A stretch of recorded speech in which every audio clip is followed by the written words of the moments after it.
तो आज हम एक नया टॉपिक पढ़ने जा रहे हैं जिसका नाम क्या है, मॉलिक्यूलर डायग्नोसिस। ये टॉपिक बायोलॉजिकल एप्लीकेशन का है और ये आखिरी टॉपिक है, इसको अपन देखते हैं। ठीक है, मॉलिक्यूलर डायग्नोसिस क्या होता है? You know that for effective treatment of disease early diagnosis and understanding its pathophysiology very important.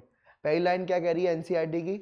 ये कह रही है आप जानते हो कि अगर अपन को डिसीज के बारे में पहचानना है या तो अपन को उसकी अर्ली डिटेक्शन बहुत जरूरी है। अगर आपको वाकई डिजीज ठीक करनी होती, कई बार आपने सुना होगा सॉरी आप लेट हो गए, अब नहीं बचा पाए। सुना है आप लोगों ने ऐसा? तो ऐसा क्यों होता है जरा समझना। ऐसा कई बार होता है कि अपन लेट डायग्नोसिस करते हैं, लेट पता पड़ता है और फिर आखिरी स्टेज आ जाती है तक और आदमी ने पड़ जाता है। तो हमें कैसे पता लगे कि अभी स्टार्ट ही हुआ है? मान के चलो भी HIV वायरस पहला आया ही है, वो मल्टीप्लाई करे ही नहीं और हम उसको पहले ही पहचान ले, तो वो क्या तरीका होगा जिससे हम पहले ही उसको पहचान ले? तो उसके लिए अर्ली डिटेक्शन बहुत ज़्यादा जरूरी है, जरा समझना। उसके लिए हमें देखो, हम क्या करते हैं जनरली, अगर आपको कोई डिसीज लगती है तो आप किस में चेक कराते हो? सीरम चेक कराते हो, ब्लड टेस्ट कराते हो, यूरिन टेस्ट कराते हो। सीरम वाला एक तरीके से ब्लड टेस्ट हो गया, यूरिन टेस्ट हो गया, ठीक है, और ये आप कराते हो मेनली अगर कोई डिटेक्ट करानी होती है डिसीज। और अगर मान के चलो इसमें भी नहीं है, सीरम और यूरिन के अंदर भी नहीं है, सीरम और यूरिन के अंदर भी अगर आपको नहीं मिला, क्यों बताओ, जो HIV वायरस होगा वो सीरम और यूरिन के अंदर मिलेगा या नहीं मिलेगा? नहीं मिलेगा। मिलेगा या नहीं मिलेगा? नहीं मिल रहा। तो अब क्या तरीका लगाएं कि हम उसको अर्ली डिटेक्ट कर ले? क्या कर लें? ये तो बहुत लेट आएगा, सीरम और यूरिन में बहुत लेट दिखेगा आपको। अभी HIV वायरस आया है, बहुत लेट आपको यूरिन में शायद दिख जाए या ना दिखे, ये भी जरूरी नहीं कि दिखे, समझ लो। तो उस केस में हम अब एक भी सुनो, हम तो ये चाहते हैं कि पहला अगर कोई HIV वायरस, एक पहला भी कोई वायरस आता है तो हम उसको हाल पहचान जाए, हम हाल डिटेक्ट कर लें, इतनी हमें टेक्नोलॉजी स्ट्रॉन्ग करनी है। तो उसका एक तरीका है पॉलीमरेज चेन रिएक्शन। पहला तरीका क्या है? रिकॉम्बिनेंट DNA टेक्नोलॉजी, यानी पॉलीमरेज चेन रिएक्शन से हम पता लगा सकते हैं, PCR से पता लगा सकते हैं। PCR क्या होती है? कॉपी कर देना। क्या कर देना? कॉपी कर देना। अब हम क्या करेंगे जरा समझना। अब हमें जो भी चीज लग रही है, हम उसका ब्लड या मुंह का या कोई भी पोर्शन है, हम उसका जो सैंपल है उसका क्या करा देंगे? PCR। क्या करा देंगे? तो उसमें अगर मान के चलो जो भी सलाइवा का सैंपल हो या किसी का भी सैंपल हो, उसके अंदर जरा भी एक वायरस भी अगर होगा, क्या एक वायरस भी होगा तो उसका DNA होगा, और DNA से क्या हो जाएगी? एक DNA तो पहचान में ही नहीं आएगा ना, एक वायरस समझ में आएगा। पर हम PCR उसकी करा देंगे तो क्या हो जाएगा? DNA की बहुत सारी कॉपी हो जाएगी, या RNA की क्या हो जाएगी? बहुत सारी। RNA वायरस अगर होगा तो RNA की बहुत सारी कॉपी हो जाएगी, और जब RNA या DNA की बहुत सारी कॉपी हो जाएगी तो आप समझ जाओगे कि ये है, समझ जाओगे कि ये वायरस, आपको समझ में आ जाएगा कि ये जो DNA RNA है ये इस वायरस का है, तो इसका मतलब ये HIV हो रहा है या एड्स होने वाला है, तो एड्स वायरस घुस चुका है अंदर। तो आप पहली बार में ही, आप पहली स्टेज से पहले ही आप पता लगा लोगे, पहली स्टेज भी नहीं आने दोगे कि, तो ये कहते हैं, ऐसे कहते हैं अर्ली डिटेक्शन। क्या कहते हैं? Early detection. उसके लिए आपको क्या करना पड़ेगा? पहली टेक्नोलॉजी क्या है? PCR। दूसरी क्या टेक्नोलॉजी है? ELISA। क्या? आपने बचपन में भी पहले भी सुना होगा, काफी बार सुना होगा कि एड्स का कोई टेस्ट होता है तो वो ELISA होता है। शायद आप ये 8th क्लास से पढ़ रहे हो, अगर नहीं पढ़ा तो शायद 11th-12th में पढ़ा हो। तो जो है ELISA का टेस्ट कौन सा होता है? एड्स का टेस्ट कौन सा होता है? ELISA। लेकिन ये बात ध्यान रखना, सिर्फ जो है अगर आपको कंफर्म करना है कि सच में एड्स है या नहीं है, तो ELISA के बाद होता है वेस्टर्न ब्लॉटिंग। क्या होता है? उससे कंफर्मेशन हो जाता है। आपसे पूछा जाए ELISA से क्या होता है? एड्स का वायरस डिटेक्ट होता है। क्या होता है? लेकिन अगर आपको कंफर्म करना है, क्या करना है? कंफर्म करना है कि वाकई है भी कि नहीं है, तो आप क्या कराओगे? Western blotting. क्या कराओगे? तो जिन लोगों को एड्स को लगता है कि मुझे एड्स है और ELISA में नहीं मिला, एड्स ELISA में, तो आप क्या करा लो? वेस्टर्न ब्लॉटिंग करा लो। अगर वेस्टर्न ब्लॉटिंग में भी अगर नेगेटिव रिजल्ट आ गए तो इसका मतलब आपको एड्स नहीं है, आप जो है मिठाई बांट सकते हो। ठीक है, क्लियर है? तो ये बात आपको ध्यान रखना है, क्लियर है? तो ELISA जो होती है एड्स का डिटेक्शन टेस्ट है। कौन सा टेस्ट है? ठीक है, पर कंफर्मेटरी नहीं है। डिटेक्शन और कंफर्मेशन में अंतर होता है। डिटेक्शन और कंफर्मेशन में क्या होता है? अंतर होता है। ये ELISA एक डिटेक्शन टेस्ट है, लेकिन वेस्टर्न ब्लॉटिंग कंफर्मेशन टेस्ट है। वेस्टर्न ब्लॉटिंग क्या है? कंफर्मेशन टेस्ट है। समझ रहे हो? बिल्कुल डन, कंफर्म हो चुका है कि तुम्हें एड्स है, हम आप वेस्टर्न ब्लॉटिंग करा लो, हम कंफर्म कर देंगे। कंफर्मेटरी टेस्ट अलग है, डिटेक्शन टेस्ट अलग है। समझ में आ गया एड्स का? तो हम क्या करते हैं, जरा इसको बात समझना। पीसीआर के लिए हम क्या करते हैं, सबसे पहले पीसीआर आ गया, presence of pathogen bacteria virus is normally suspected only when the pathogen has produced disease symptoms. हमें क्या होता है, हम तभी पहचानते हैं कि कोई बीमारी है जब आपको कोई सिम्टम्स आ रहे हो, तभी आप बीमारी पहचानते हो कि जब आपको कोई सिम्टम आ रहे होंगे, तभी तो आपको जब आपको बुखार आ रहा होगा, तबीयत खराब लग रही होगी, तभी तो आप डॉक्टर के पास जाओगे, कि ऐसे ही रोज जा करके डॉक्टर के पास चले जाओगे, हैं? ऐसे चले जाते हो क्या? ठीक है, तो ये बात ध्यान रखना भाई। तो ऐसे ही नहीं जाओगे आप, जब आपको सिम्टम्स दिखेंगे, क्या दिखेंगे, तभी आप जाओगे, जब आपको सिम्टम्स दिखेंगे तभी आप जाओगे, अन्यथा आप नहीं जाओगे। By this time the concentration of pathogen already very high in the body. अब जब सिम्टम्स आते हैं ना, तब तो कंसंट्रेशन वैसे ही बहुत हाई हो जाती है उस पैथोजन की। मान के चलो टाइफाइड हो गया है, क्या हो गया है, टाइफाइड हो गया। अब टाइफाइड के टाइम पर तो अब जब तक, आप कहने का मतलब ये है, जब तक सिम्टम आते हैं ना, आपको बुखार, खांसी, जुकाम, ठीक है, डायरिया, कॉन्स्टिपेशन, ये सब होता है, तब तक तो जो वो बैक्टीरिया है या वायरस है वो बहुत सारी कॉपी बना चुका होता है बॉडी के अंदर। और हम क्या चाहते हैं, अगर एक अकेला भी होना या 2 कॉपी भी होना तो हम हाल पहचान ले, हम ये चाहते हैं, ठीक है। तो however very low concentration of bacteria virus, अगर बहुत कम कंसंट्रेशन है, एक हाथ भी बैक्टीरिया वायरस मिला तो हम जो है, ठीक है, हम उसको डिटेक्ट कर सकते हैं। क्या कर सकते हैं, बस उसके लिए आपको क्या करना पड़ेगा, amplification of their nucleic acid. आप उसका जो न्यूक्लिक एसिड है, न्यूक्लिक एसिड क्यों नाम दिया है, न्यूक्लिक एसिड में आते हैं डीएनए और आरएनए दोनों। न्यूक्लिक एसिड में क्या आते हैं, डीएनए आरएनए दोनों आते हैं। न्यूक्लिक एसिड में क्या आते हैं, तो डीएनए या आरएनए की क्या करानी पड़ेगी, आपको कॉपी करानी पड़ेगी। क्या करानी पड़ेगी, और वो कराने की क्या टेक्निक है, पीसीआर। क्या can also explain how PCR can detect very low amount of DNA.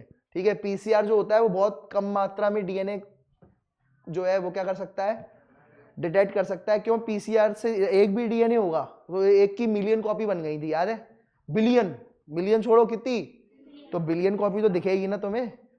तो एक अगर वायरस भी होगा तो उस एक वायरस की एक डीएनए की बिलियन कॉपी बना देगा कोई, तो बिलियन चीज तो नजर आएगी ना, कि नहीं नजर आएगी। तो बस वही चीज है। PCR is now routinely used to detect HIV. PCR अब एचआईवी को भी डिटेक्ट करने में काम में आ रहा है। डिटेक्ट कह रहा हूं, कंफर्मेशन नहीं, ठीक है। तो PCR can detect very low amount of DNA, ठीक है। ये PCR is now routinely used to detect HIV in suspected AIDS patient. तो जस्ट एड्स पेशेंट के लिए भी आप क्या पीसीआर लगा सकते हो। तो अगर एक भी वायरस होगा ना, तो वो हाल पीसीआर जो है उसको किसके डीएनए की कॉपी करके आपको बता देगा ये ऐसा है। It is being used to detect mutation in genes in suspected cancer patient. और ये बहुत इंपॉर्टेंट बात बता रहा हूं, आप जो है इससे क्या कर सकते हो, ये बहुत तगड़ी लाइन है। आपको तो ये समझ में आ गया कि एचआईवी की क्या करा सकते हो आप, एचआईवी वायरस का जो डीएनए उसकी कॉपी तो करा सकते हो आप पीसीआर टेक्नोलॉजी से, लेकिन ये कैसे कर सकते हो आप, इट इज बीइंग यूज्ड, ये लाइन बहुत तगड़ी है, it is being used to detect mutation, it is being used to detect mutation in genes in suspected cancer patient. जो कैंसर पेशेंट होते हैं उनमें जीन में म्यूटेशन हो जाता है, क्या हो जाता है, वो कैसे पता लगाओगे, ठीक है। और ये जो है it is powerful technique to identify many of the genetic disorder. बहुत सारे जेनेटिक डिसऑर्डर जो होते हैं उसको आप क्या कर सकते हो, डिटेक्ट कर सकते हो। वो तो ठीक है, लेकिन ये समझ में नहीं आई ये कैसे कर सकते हैं, वो तो ठीक है, लेकिन कर कैसे सकते हैं। आप कोई जीन में म्यूटेशन हो चुका है, क्या हो चुका है, आपकी जीन के अंदर कोई म्यूटेशन हो चुका है, मान के चलो यही है, ठीक है। ये पूरा दिन धूप में खड़ा है, किस में खड़ा है, धूप में खड़ा है, पूरा दिन धूप में खड़ा है, इसकी जीन में एक म्यूटेशन हो गया, क्या हो गया, म्यूटेशन हो गया इसकी जीन में, लेकिन आपको पता लगा किसी को, इसको भी नहीं पता पड़ा, तो आपको क्या पता लगेगा, तो आप कैसे पता लगाओगे कि इसकी जीन में म्यूटेशन हो गया है? देखो भाई, अब सुनो होता क्या है, अब अपन पढ़ रहे हैं ऑटो रेडियोग्राफी। ये ऑटो रेडियोग्राफी के बारे में एनसीईआरटी क्या कहती है, जरा देखना। देखो क्या कह रही है, अ सिंगल स्ट्रैंडेड डीएनए, लिखा हुआ ऐसी बात नहीं है, बस अपन डायग्राम समझेंगे। अ सिंगल स्ट्रैंडेड डीएनए और RNA tagged with radioactive molecule. हमने मतलब क्या लिया, single stranded DNA RNA molecule ले लिया। देखो ये डिफेक्ट, ये जीन है नॉर्मल जीन, क्या है ये, इधर देख लो, ये नॉर्मल जीन है, नॉर्मल जीन है यानी डीएनए, क्या है, ये 2 डीएनए है। कितने डीएनए, ये 2 डीएनए आ गए, यहां पर 2 डीएनए आ गए। अब ये जो 2 डीएनए आपको दिख रहे हैं यहाँ पर, ये जीन है। अब हम अगर मान के चलो इसमें म्यूटेशन हो जाए, क्या हो जाए, मान के चलो यहाँ जी की जगह यहाँ पर आ जाए ए, क्या आ जाए यहाँ पर ए आ जाए, क्या हो चुका है यहाँ पर म्यूटेशन हो चुका है, क्या हो चुका है, ए आ चुका है, जी की जगह क्या आ चुका है, ए आ चुका है यहाँ पर, ठीक है। तो जब जी की जगह ए आएगा, चलो भाई यार देखो, अब सुनो, ध्यान दो, सुनो, हमने क्या किया, ये जीन है, अब हो सकता है इसमें म्यूटेशन हो गया हो, क्या हो गया हो, तो ये चेंज हो जाएगा, इसका पूरा का पूरा सीक्वेंस क्या हो जाएगा, चेंज। लेकिन जो नॉर्मल जीन्स थी वो क्या थी, ATC GAT, और इसका कॉम्प्लीमेंट्री क्या आएगा, TAG ये इसका कॉम्प्लीमेंट्री हो गया, TAG मैंने ये जो जीन थी उसको रेडियोएक्टिव कर दिया, क्या कर दिया, ये वाला नीचे वाला लिया है मैंने, क्या लिया है, नीचे वाला रेडियोएक्टिव मटेरियल ले लिया, ये रेडियोएक्टिव है, क्या है ये रेडियोएक्टिव, अब ये रेडियोएक्टिव है। अगर मैं इस पर एक्सरे डालूंगा तो ये चमकेगा, अगर मैं इस पर एक्सरे डालूंगा तो चमकेगा। अब ये जो जीन आई कहां से आई, मैंने किसी का भी, जो भी नॉर्मल भी हो सकता है या म्यूटेटेड भी हो सकता है, उसकी मैंने जीन ले ली।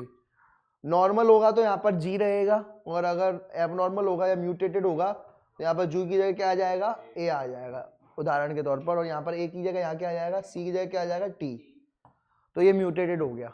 तो ये जो जीन मैंने डाली है नॉर्मल भी हो सकती है और म्यूटेटेड भी हो सकती है, ये मुझे पहचानना है। और मैंने इसकी जगह प्रोब ले लिया, प्रोब क्या होता है, सिंगल स्ट्रैंडेड डीएनए आरएनए, क्या होता है, सिंगल स्ट्रैंडेड डीएनए या फिर सिंगल स्ट्रैंडेड आरएनए होता है, ठीक है, क्लियर है। इधर देख लो, तो यहाँ पर जो है, यहाँ पर क्या होगा, म्यूटेटेड जीन या नॉर्मल जीन जो है हमने ली,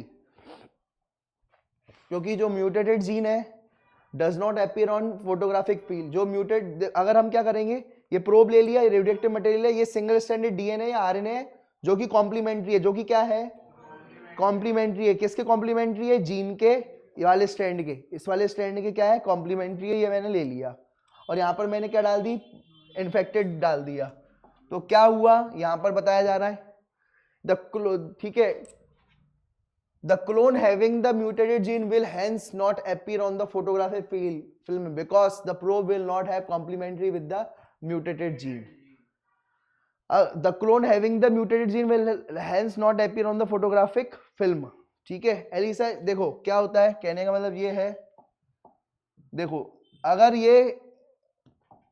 अगर म्यूटेटेड नहीं हुआ होगा, अभी देखो ये म्यूटेटेड नहीं है, बिल्कुल सही है ये, तो देखो ये म्यूटेटेड नहीं है। अब इस वाले जो जी वाला जो है ना, इसके साथ कौन चिपक जाएगा, ये चिपक जाएगा, इस वाले स्टैंड, मतलब यही जो स्टैंड है ना, इसी स्टैंड पर ये आ जाएगा, ये मेरा वाला, समझ गए, ये जो मेरा ये दिख रहा है TAGCTA, वो यहाँ आ जाएगा, यहाँ पर के चिपक जाएगा, TAGCTA, और जब ये यहाँ पर इससे आके चिपक जाएगा, इससे आके चिपक जाएगा, ये कैसी जीन है, ये नॉर्मल जीन है, कैसी जीन है, तो ये पड़ा रहेगा, ये क्या रहेगा, पड़ा रहेगा। और यहाँ पर मैं जब उसको एक्सरे डालूंगा, क्या डालूंगा, एक्सरे डालूंगा, तो एक्सरे डालूंगा तो ये एक्चुअली में जुड़ चुका है, ये किसी चीज से क्या हो चुका है ये, तो यहीं पड़ा रहेगा। और अगर मैंने मान के चलो उसको वॉश कर दिया, क्या कर दिया, वॉश कर दिया, और ये अकेला ही था, क्या था, किसी से जुड़ा ही नहीं था, अकेला था, तो ये वॉश ऑफ हो जाएगा, ये बाहर निकल जाएगा, क्या हो जाएगा,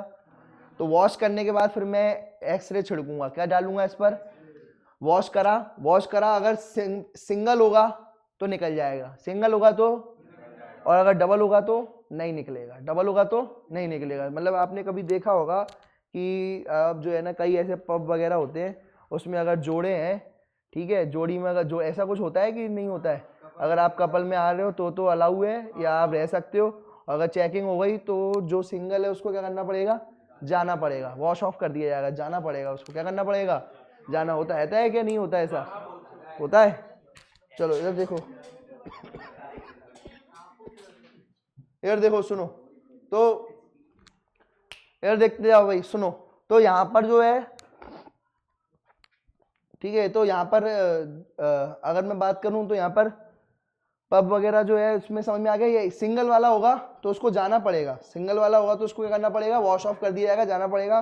और उसने अगर जुड़ गया है, वो कॉम्प्लीमेंट्री बन गया है, क्या जुड़ गया है, जुड़ गया है, तो फिर हम उस पर एक्सरे डालेंगे तो वो दिखने लगेगा, क्या लगेगा। और अगर हमने एक्सरे डाला, क्योंकि हमने नॉर्मल वाला ही लिया है, कौन सा वाला लिया है, ये नॉर्मल, हमने जो सीक्वेंस लिया है वो नॉर्मल जीन का लिया है वो रेडिएक्टिव है वो, लेकिन हमने जो सीक्वेंस लिया है वो नॉर्मल जीन का लिया है। कौन सा सीक्वेंस लिया है, अगर वो नॉर्मल जीन का होगा तो चिपक जाएगा नॉर्मल जीन वाले से, और अगर नहीं होगा, मान के चलो ये नॉर्मल जीन नहीं रही, ये नॉर्मल जीन की जगह यहां पर क्या आ गया, यहां पर जी की जगह क्या आ गया, बोलो, जी की जगह ए आ गया, क्या आ गया, यहां पर ए आ गया है, यहां पर क्या आ चुका है, बोलो, ए आ चुका है। तो ए होगा तो यहां पर ये जुड़ पाएगा, इससे नहीं जुड़ पाएगा, तो ये पानी डालेंगे तो ये वॉशअप हो जाएगा, क्या हो जाएगा। और जब ये पूरा वॉशअप हो जाएगा तो फिर बताओ ये चमकेगा क्या, ये चमकेगा क्या, नहीं चमकेगा। समझ में आ गया। वॉश करेंगे तो फिर ये चला जाएगा, या सिंगल होगा तो चला जाएगा। इसका मतलब अब चला गया, इसका मतलब म्यूटेट, जीन म्यूटेट हो चुकी है। कैंसर वाली जीन भी हो सकती है, या टीबी वाली जीन हो सकती है, ये म्यूटेशन हो गया है इसमें, क्या हो गया है। और अगर तुम्हारा जो है बकायदा जो तुमने रेडियोएक्टिव डीएनए लिया है वो बकायदा वहां पर चिपक गया, वहां पर क्या हो गया, तुम्हारी डीएनए जीन के साथ चिपक गया, जो नॉर्मल जीन है उसके साथ क्या गया, वो चिपक गया, कुछ इस तरीके से वो चिपक गया, इस तरीके से चिपक गया। इसका मतलब समझ लेना कि आपकी जीन में म्यूटेशन नहीं हुआ है, आपकी जीन में म्यूटेशन, तो आपका जीन में म्यूटेशन हुआ है या नहीं हुआ है, उसके लिए आप कौन सी टेक्निक यूज करोगे, ऑटो रेडियोग्राफी। कौन सी टेक्निक यूज करोगे, ऑटो रेडियोग्राफी। कौन सी टेक्निक यूज करोगे, ऑटो रेडियोग्राफी। अगर नॉर्मल होगा, हमने प्रोब डाला, हमने क्या डाला, प्रोब क्या होता है, single stranded DNA RNA, single stranded DNA RNA जो कि रेडियोएक्टिव होता है, जो कि क्या होता है, रेडियोएक्टिव होता है। और जो है उसका जीन, वो जीन टैग्ड कैसे होता है, उसकी जो टैगिंग होती है, उसके जो न्यूक्लियोटाइड के सीक्वेंस होता है वो किसकी तरह होता है, बिल्कुल जीन के सीक्वेंस की तरह। किसकी तरह होता है, एक नॉर्मल जीन के सीक्वेंस की तरह होता है। समझ में आ गई ये बात। और उसको हम क्या कर देंगे, अगर हमने देखो प्रोब डाल दिया, क्या डाल दिया, प्रोब डाला, और जीन जो थी वो नॉर्मल थी, जीन कैसी थी, नॉर्मल, तो वो प्रोब चिपक जाएगा, प्रोब। और हम उसको एक्सरे से, फिर वो पानी डालेंगे तो निकलेगा नहीं, पानी डालेंगे तो वॉश ऑफ करेंगे, वॉश करेंगे तो निकलेगा नहीं। और रेडियोएक्टिव डालेंगे तो अलग ही चमकेगा, रेडियोएक्टिविटी डालेंगे तो हम समझ जाएंगे नॉर्मल है, कोई दिक्कत वाली बात नहीं है, जीन में म्यूटेशन नहीं हुआ है। और अगर मान के चलो इस जीन में म्यूटेशन हो जाए, क्या हो जाए, तो जो हमने डाला है नॉर्मल कॉम्प्लीमेंट्री वाला जो डाला है वो सीक्वेंस जो होगा चिपकेगा ही नहीं, वो उससे चिपकेगा ही नहीं। जब हम पानी डालेंगे तो वॉश ऑफ हो जाएगा, फिर उस पर एक्सरे डालेंगे तो वो रेडियोएक्टिविटी उसमें दिखेगी नहीं, क्योंकि वो पानी के साथ वॉश ऑफ हो गया या सॉल्यूशन के साथ वॉश ऑफ हो गया। हाँ ये बोलो ना। और कौन फिजिक्स नहीं जा रहा, हमारे को फिजिक्स खत्म हो गया, हमारा हो गया वो अनोख होता है, पता नहीं आगे नहीं क्या स्टाफ पढ़ाता है, वो खत्म ही होगा पूरा। अब रिवीजन चालू कराएंगे तो देखी जाएगी। खत्म ही कर दी, आती ही नहीं, अब नहीं आया, हमने आखिरी के 2 चैप्टर पढ़ा दिए, हमने पढ़ा दिए। अनअकैडमी से खरीद लिया उन्हें। वो हां केडी अनअकैडमी पाउला मैम की हम कॉलेज पढ़ाते। अच्छा वीडियो डालती हुई चैट पाल में ये पाउला मैम की टाइम हो गया था, ब्रेक ह्यूमन एंटिटी दी ब्रेक नहीं सर, अपने फिजिक्स पढ़ा रहे हो चैनल पे। Excuse me sir, time break दे दो। अच्छा यार मैंने कल ह्यूमन एंटिटी पढ़ा, ये देखो। अरे बैठ जाओ चुपचाप, कोई ब्रेक नहीं, इसके बाद ही ब्रेक मिलेगा। पूरा ह्यूमन एंटिटी कंप्लीट कर, मतलब आधा हुआ विषय। तो ये लिखा क्या है ये सर अरे सर वो तो मैंने अपने उससे लिखा हुआ है बहुत सा, तो उनने जो बताया था। बस खत्म हो गया ये, नहीं ये तो पूरा 8 है। अच्छा अच्छा चलो चलो इधर बैठो, रुक जाओ रुक जाओ, अरे बैठो जल्दी से, चलो बैठ जाओ चुपचाप, चुपचाप बैठ जाओ 5 मिनट, उसके बाद 6 बजे छुट्टी हो जाएगी अपने आप ही। 6 बजे मतलब दे दूंगा मैं ब्रेक अपने आप ही। इधर देखो सुनो, कोई भी आवाज, मैं भी किसी को भी ब्रेक नहीं मिलेगा, जो बता देगा 10 मिनट का टॉपिक है, जो बता देगा उसी को ब्रेक मिलेगा, और जो नहीं बता पाएगा वो यहीं बैठा रहे। चाहे कुछ भी हो जाए वो हटेगा नहीं।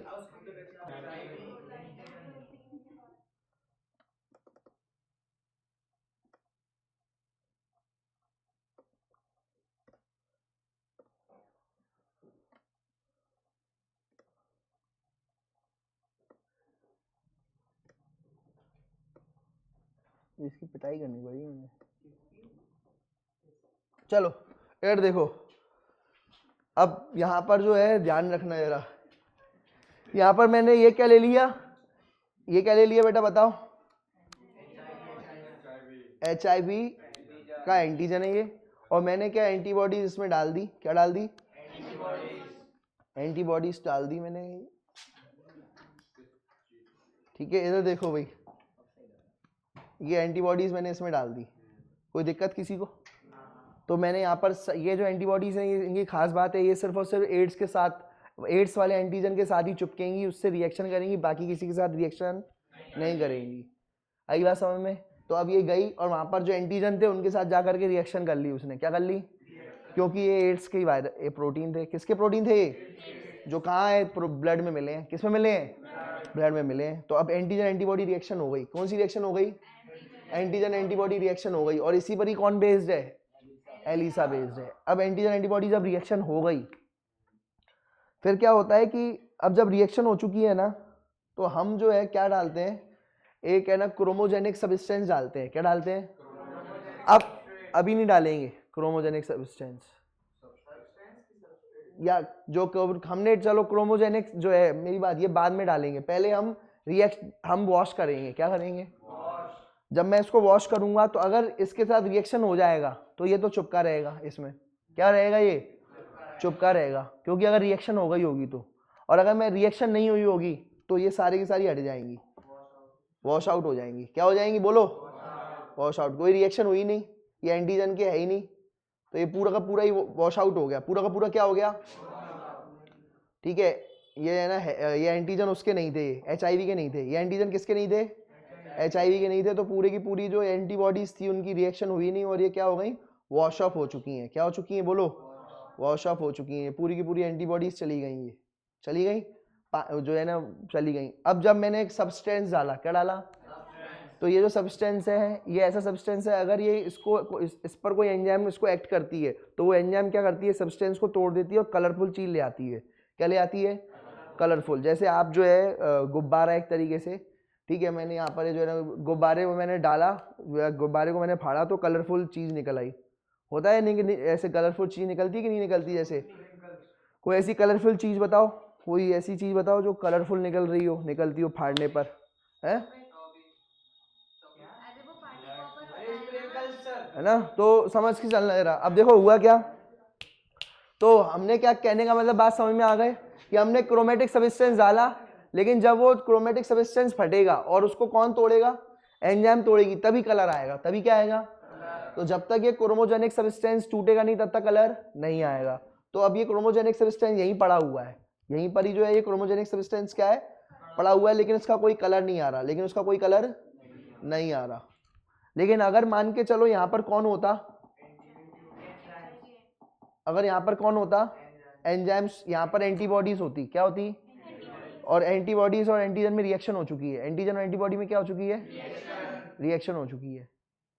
जब एंटीजन और एंटीबॉडी में रिएक्शन हो चुकी है, जरा समझना, तो अब मैंने पानी डाला, क्या डाला, पानी डालने के बावजूद ये हटे ही नहीं, पानी डालने के बावजूद ये एंटीबॉडीज वॉश ऑफ हुई नहीं।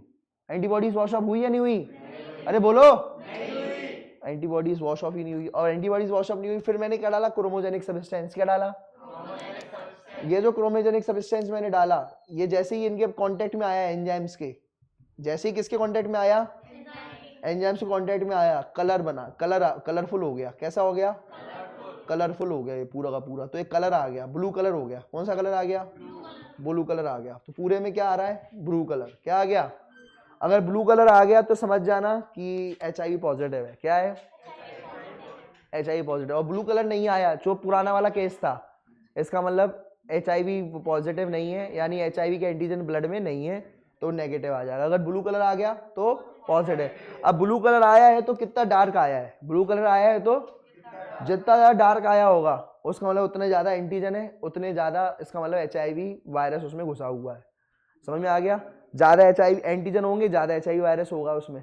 अगर कम ब्लू कलर आया, हल्का ब्लू कलर आया, यानी उसका मतलब अभी स्टेज है ना कम है, स्टेज इतनी ज़्यादा नहीं आई है स्टेज, समझ गए? फर्स्ट सेकंड स्टेज पर ही है, ज़्यादा जो है 8th या 5th स्टेज पे नहीं पहुंचा है। समझ में आ गया? तो फर्स्ट स्टेज पर ही है मान के चलो, ठीक है, क्योंकि कलर बहुत हल्का है। कलर क्या है? हल्का कलर तभी होगा जब यहाँ पर ये समझ लो सिर्फ है ना एंटीजन बहुत कम है। एंटीजन क्या है? बहुत कम है। एंटीजन बहुत कम है तो एंटीबॉडी भी बहुत कम ही रिएक्ट करेगी। एंटीबॉडी भी क्या होगी? बहुत कम ही रिएक्ट करेगी। ये एंटीजन ही नहीं है बहुत ज़्यादा, बस ये दो ही है। बताओ, ये दो ही है तो दो ही एंजाइम होंगी। दो ही क्या होंगी? तो दो ही एंजाइम होंगी तो कलर भी क्या दिखाएंगे? एंजाइम जो होंगी वो कलर भी क्या दिखाएंगी? कम दिखाएंगी, कम तोड़ेंगी उसको, तो कम कलर आएगा। क्या आएगा?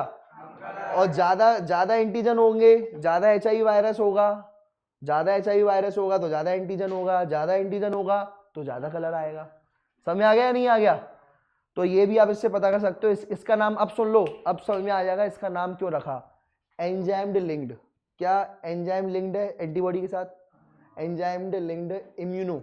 इम्यूनो यानी एंटीबॉडी। इम्यूनोग्लोबुलिन्स कहते हैं उसको। एंटीबॉडी को क्या कहते हैं? बोलो, एंटीबॉडी को क्या कहते हैं? इम्यूनोग्लोबुलिन्स कहते हैं। याद रखना, ये ह्यूमन हेल्थ एंड डिसीज में आप लोगों ने पढ़ लिया है, जो नहीं पढ़ा है तो पढ़ाएंगे। एंटीबॉडी का दूसरा नाम होता है IG यानी इम्यूनोग्लोबुलिन्स। तो मतलब इम्यूनो का मतलब क्या हो गया? एंटीबॉडी। इम्यूनो का मतलब एंजाइम लिंक्ड। इम्यूनो यानी एंटीबॉडी, इम्यूनो यानी एंटीबॉडी। और सॉर्बेट यानी सॉर्बेट ऐसे। सॉर्बेट ऐसे का क्या मतलब होता है? सॉर्बेट ऐसे का क्या मतलब होता है? ये एब्जॉर्ब हुए हैं। क्या हुए हैं? ये एंटीबॉडी जो हुई है वो क्या हुई है? एंटीजन पे एब्जॉर्ब हो गई है, एब्जॉर्ब। और ये ऐसे यानी टेस्ट, ऐसे यानी टेस्ट। तो एक ऐसा टेस्ट जिसमें जो एंजाइम्ड लिंक्ड एंटीबॉडीज होती हैं वो क्या हो जाती है? एब्जॉर्ब हो जाती है एंटीजन पर। किस पर हो जाती है? एंटीजन पर एब्जॉर्ब हो जाती है। इसलिए इसका नाम क्या रखा है? एंजाइम्ड लिंक्ड इम्यूनोसॉर्बेट ऐसे। क्या रखा है? एंजाइम्ड लिंक्ड इम्यूनोसॉर्बेट ऐसे। समझ में आ गया? क्लियर है? अब कई बार क्या होता है, एक और ये तो हो गया, ये कौन सा तरीका है? ये देखो, एक और तरीका आता है, एक और मेथड भी होता है। इसमें आप देखोगे कि हम एंटीजन डिटेक्ट कर रहे हैं। क्या डिटेक्ट कर रहे हैं? कि और जो है कई बार हम एंटीबॉडी भी डिटेक्ट करते हैं। कई बार हम क्या करते हैं? एंटीबॉडी भी डिटेक्ट करते हैं। क्या करते हैं? एंटीबॉडी भी डिटेक्ट कर लेते हैं। ठीक है, तो यहाँ पर हमने एंटीजन को डिटेक्ट किया। ब्लड में एंटीजन थे वो हमने डिटेक्ट कर लिए। ब्लड में क्या थे? एंटीजन थे, तो हमने वो डिटेक्ट कर लिए। कई बार क्या होता है कि कई बार जो है ना ब्लड में ही एंटीबॉडीज बनती हैं एंटीजन के खिलाफ। कई बार HIV वायरस को मारने के लिए एंटीबॉडी बनेगी कि नहीं बनेगी? क्या हमारा इम्यून सिस्टम भी तो कुछ करेगा HIV वायरस को मारने के लिए, करेगा या नहीं करेगा? तो वो एंटीबॉडीज बना लेता है। क्या बना लेता है? कई बार उन एंटीबॉडीज को भी डिटेक्ट कर लिया जाता है। कई बार क्या कर लिया जाता है? एंटीबॉडीज को भी डिटेक्ट कर लिया जाता है। वो कैसे? वो एक तरीका है, सुन लेना जरा, इधर देखो। एक होता है, सुन लेना, एक जो है ना, एक होती है माइक्रो टाइटर प्लेट। क्या होती है? माइक्रो टाइटर प्लेट में क्या होते हैं? उसमें जो है, ठीक है, माइक्रो टाइटर प्लेट होता है, ठीक है, वो भी इसी में, इसमें एंटीजन लगे रहते हैं। क्या लगे रहते हैं? एंटीजन लगे रहते हैं। क्या लगे रहते हैं? एंटीजन लगे रहते हैं। ऑलरेडी एंटीजन लगे ही रहते हैं उसमें, ऑलरेडी उसमें एंटीजन लगे रहते हैं HIV के। अब तुम ब्लड डालोगे। क्या डालोगे? ब्लड सैंपल तुमने डाला, ये ब्लड सैंपल तुमने डाल दिया इसमें, और इसमें ब्लड सैंपल डाल दिया। डाल दिया कि नहीं डाला? बोलो भाई, ब्लड सैंपल डाला या नहीं डाला? डाल दिया ब्लड सैंपल। अब इस ब्लड के अंदर होंगी एंटीबॉडीज। क्या होंगी? ब्लड में क्या होंगी? एंटीबॉडीज होंगी। ब्लड में HIV के खिलाफ क्या बनी होंगी? एंटीबॉडीज बनी होंगी। वो एंटीबॉडीज यहाँ आके चिपक जाएंगी। क्या आके? यहाँ आकर के चिपक जाएंगी, इस तरीके से चिपक गई यहाँ पर। और जब यहाँ पर आकर के चिपक जाएंगी, रिएक्शन होगी, तो वही वाला हम तकनीक निकालेंगे। ठीक है, वही हम क्या कर देंगे, जब रिएक्शन होगी तो कलर क्या आ जाएगा? चेंज हो जाएगा। कलर क्या हो जाएगा? कलर चेंज हो जाएगा। रिएक्शन होगी तो कलर क्या हो जाएगा? चेंज। और जब कलर चेंज हो जाएगा तो समझ जाना कि HIV पॉजिटिव है। और कलर चेंज नहीं हुआ तो HIV नेगेटिव है। HIV क्या है? नेगेटिव है। समझ में आ गया? तो ये यहाँ पर अब आपने क्या लिए, यहाँ पर क्या ब्लड में क्या ली, एंटीबॉडीज, यहाँ पर ब्लड में क्या ली, क्योंकि ब्लड में ऑलरेडी HIV वायरस इतना ज़्यादा बन चुका था, HIV वायरस इतना ज़्यादा हो चुका था कि ब्लड में एंटीबॉडीज बन गई हैं। क्या बन गई हैं, बहुत सारी एंटीबॉडीज बन चुकी हैं। ब्लड में ऑलरेडी बहुत सारी क्या बन चुकी हैं, एंटीबॉडीज बन चुकी हैं। समझ रहे हो या नहीं समझ रहे? तो ब्लड में बहुत सारी एंटीबॉडीज बन चुकी हैं और वो हम यहाँ पर चेक करेंगे। समझ आ गया? ये ब्लड में बहुत सारी एंटीबॉडीज बन चुकी हैं। क्लियर है? और यहाँ पर हमने क्या किया, ब्लड में से क्या निकाले, एंटीजन। क्या निकाले? तो बताओ ये क्या डिटेक्ट करता है, एंटीजन भी डिटेक्ट कर लेता है। किसके? एड्स के, HIV वायरस के। HIV वायरस के एंटीजन भी डिटेक्ट कर सकते हैं और एंटीबॉडी भी डिटेक्ट कर सकते हैं। क्या डिसाइड कर सकते हैं? तो दोनों अपन चीजें कर सकते हैं एलिसा से। आई बात समझ में? अब जरा इसको, ये आपने बात समझ ली, अब जरा इसको एक 4 लाइनें पढ़ते हैं तो आपको समझ में आएगा कि एनसीईआरटी कितना फुद्दू है। ठीक है, तो ये देखो जरा, ELISA is based on principle of antigen antibody interaction. सही है? एलिसा किस पर बेस्ड है? एंटीजन एंटीबॉडी के इंटरेक्शन के। ठीक है। इन्फेक्शन में pathogen can be detected by the presence of antigen. या तो एंटीजन से प्रेजेंस कर लो, या तो एंटीजन से पता लगा लो, या फिर किससे पता लगाओगे? एंटीबॉडी से। किससे डिटेक्ट करोगे? बस खत्म। समझ रहे हो बात को? तो ये 2 लाइन में खत्म हो गया। अरे बैठो जरा। तो मेरी बात समझ गए? हमने पहले सबसे पहले क्या किया, हमने सबसे पहले क्या किया, ब्लड डाला। क्या डाला? ब्लड डाला। बोलो भाई क्या डाला? ब्लड में थे एंटीजन। ब्लड में क्या थे? एंटीजन थे। फिर हमने क्या डाले? Enzyme linked antibodies. क्या डाल दिए? Enzyme linked antibodies. और फिर क्या किया? पानी वॉश किया। क्या किया? वॉश किया। अगर एंटीजन और एंटीबॉडी में रिएक्शन हो जाएगी तो ये एंटीजन एंटीबॉडी चुपके रहेंगे। यहाँ पर क्या रहेंगे? चुपके रहेंगे। और नहीं तो फिर मैं पानी डालूंगा, वॉश करूंगा, तो सारे एंटीबॉडीज जो होंगे, सारे के सारे एंटीबॉडीज क्या हो जाएंगे? बाहर आ जाएंगे। सारे एंटीबॉडीज क्या आ जाएंगे? बाहर आ जाएंगे। समझ गए? जब मैं पानी डालूंगा सारे एंटीबॉडीज बाहर आ जाएंगे। और सोचो अगर एंटीजन एंटीबॉडी रिएक्शन हो जाती है तो एंटीबॉडी यहीं चुपके रहेंगे, एंटीबॉडी यहीं, तो एंजाइम भी यहीं पड़ा रहेगा, एंजाइम भी यहीं, क्योंकि एंटीबॉडी से क्या चिपका हुआ है? एंजाइम चिपका हुआ। और जब मैं कोई क्रोमोजेनिक सब्सटेंस डालूंगा, क्या डालूंगा? क्रोमोजेनिक सब्सटेंस वो सब्सटेंस होता है जिसको जब वो एंजाइम के कांटेक्ट में आता है तो वो उसको कलर छोड़ देता है। क्या छोड़ देता है? उसको तोड़ दिया जाता है। क्रोमोजेनिक सब्सटेंस को क्या कर दिया जाता है? तोड़ दिया जाता है और कलर निकाल दिया जाता है। क्या निकाल दिया जाता है? कलर। तो ये हमने क्रोमोजेनिक सब्सटेंस डाला, कलर आ गया। कलर आ गया तो इसका मतलब क्या है? पॉजिटिव, HIV पॉजिटिव है। और जितना ज्यादा कलर आएगा उतना ज्यादा उसमें HIV वायरस है। जितना ज्यादा कलर आएगा उसमें उतना ज्यादा, और अगर कम कलर आया यानी HIV वायरस क्या है? कम है उसमें। आई बात समझ में? क्लियर है? और दूसरा तरीका क्या था? दूसरा तरीका क्या था? ये माइक्रो टाइटर प्लेट है। कौन सी प्लेट है ये? माइक्रो टाइटर प्लेट है। कौन सी प्लेट है ये? माइक्रो टाइटर प्लेट में पहले से एंटीजन लगे हुए हैं। क्या लगे हुए हैं? बोलो। पहले से क्या लगे हुए हैं? एंटीजन लगे हुए हैं। बोलो भाई क्या लगे हुए हैं? और हमने क्या डाला ब्लड से?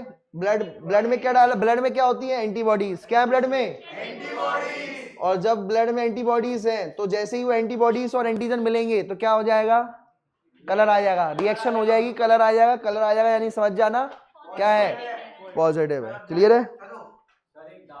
हाँ।